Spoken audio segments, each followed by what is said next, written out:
تشبیہ و تمثیل غور کر تو صحیح، اگر سنی سے العقیدہ بن کے رہے گا، وہابیت سے دور رہے گا، صلح کلیت سے دور رہے گا، سچا مومن بن کے رہے گا۔ اور میں ایک پیغام دے کر کے جا رہا ہوں، شہزاد بریلی سے یہی پیغام لے کے چلتا ہے کہ دشمن احمد پہ شدت کیجئے، ملحدوں کی کیا مرفت کیجئے، غیظ میں چل جائے بے دینوں کے دل، یا رسول اللہ کی کثرت کیجئے۔ یاد رکھو سنی کبھی وہابی مت بننا، چکرالوی مت بننا، کبھی بدعقیدہ مت بننا، اس لیے کہ بدعقیدہ بننے کے بعد سارا سسٹم ہی خراب ہو جاتا ہے۔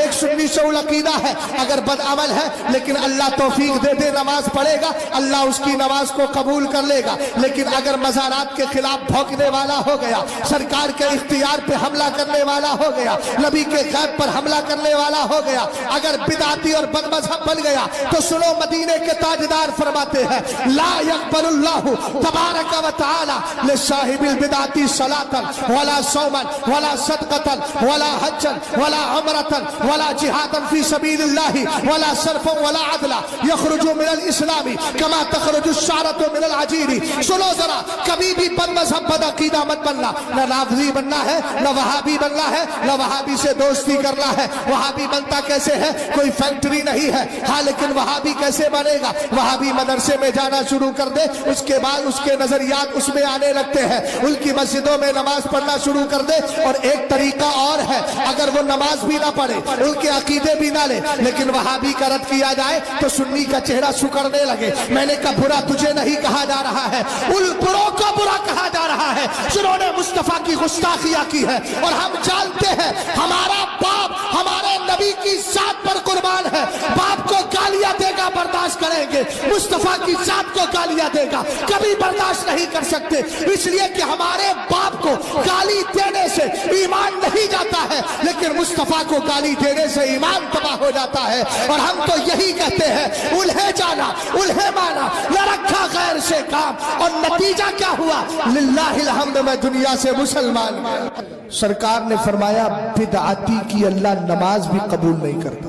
کس کے لیے کہہ رہا ہوں؟ بد مذہب کے لیے اللہ اس کی نماز، ارے بھئی حدیث پڑھ کے سنا دی، بولو تو صحیح، نماز، روزہ، صدقہ، عمرہ، حج، جہاد، فرض نماز، نفل نماز۔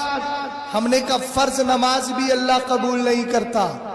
اب جو سنی کہتے ہم کو تو نماز ہی تو پڑھنا ہے، میں نے کہا نماز تو علی کو بھی پڑھنا تھی، لیکن 3 دن مسجد نبوی میں نہیں گئے اس لیے کہ عثمان غنی کا مخالف مصلی پہ کھڑا تھا۔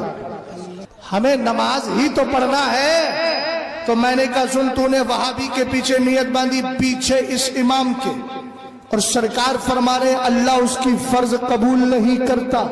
کیا کہا میرے سرکار نے؟ ابن ماجہ کی حدیث ہے، کہو تو پھر سنائے دیتا ہوں تاکہ سند اور مضبوط ہو جائے۔ لا يقبل اللہ لصاحب البدعۃ صلاۃ ولا صوما ولا صدقۃ ولا حجا ولا عمرۃ ولا جہادا فی سبیل اللہ ولا صرفا ولا عدلا۔ سبحان اللہ، سبحان اللہ۔ نہ نماز قبول ہے، جلدی بولو، کس کی؟ بد مذہب کی، اونچا بولو، کس کی؟ سنیوں کے علاوہ جتنے فرقے پائے جاتے ہیں سب بد مذہب، سنیوں کے علاوہ جتنے فرقے پائے جاتے ہیں سب بد مذہب کی نماز، روزہ، صدقہ، عمرہ، حج، جہاد، فرض، نفل، یخرج من الاسلام، اسلام سے ایسے ہی نکل جاتا ہے جس سے آٹے سے بال نکل جاتا ہے۔